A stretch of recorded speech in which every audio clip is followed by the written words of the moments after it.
කිනු අද අපේ ටීම් එකට සෙල්ලම් කරන්න එනවද? වරෙන් මචං හන්දිය කරලා තේ එකක් බොන්න යමු. ඔයාලගේ ටීම් එකට ඇත්තමද මේ කියන්නේ? පුදුමයි මටත් කතා කරාද තේ බොන්න යන්න. වෙනද උඹලා තනියමනේ තේ බොන්න යන්නේ. ඔව් ඉතින් අපේ ටීම් එකට කට්ටිය අඩු. අනේ එහෙම ගන්න නෑ මචං. උඹට පඩිනේ. උඹට බැරිද තේ එකක් අරන් දෙන්න? කට්ටිය අඩු නිසානේ මට කතා කරන්නේ. ඒ නිසා තමයි උඹලා මට කතා කරේ. ඉතින් උඹ මගේ හොඳම යාළුවෙක්නේ. ඉතින් උඹ මගේ හොඳ බොක්කක්නේ. අහපන්කෝ ඒ උඹ අර නෝසුදියන්කෝ.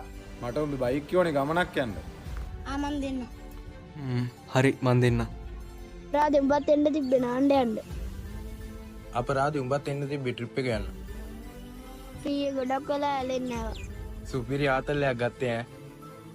ඉතින් බං මටත් කතා කරන්න තිබ්බනේ. මහත් එනවනේ. අඩේ සෝරි බං අපිට කතා කරන්න අමතක වුණා. නෑ මචං මං විතරයි මගේම යාළුවා කියලා හැමදාමත් උඹලා ගැන හිතන්නේ. ඒත් ඔයාලා අපිව එහෙම හිතන්නේ නැහනේ. මගේ මොනවා හරි ඕන වුණොත් විතරයි මට කතා කරන්නේ. කමන්නේ මං කට්ටියව තේරුම් ගත්තා. හරි මචං. මං යන්න.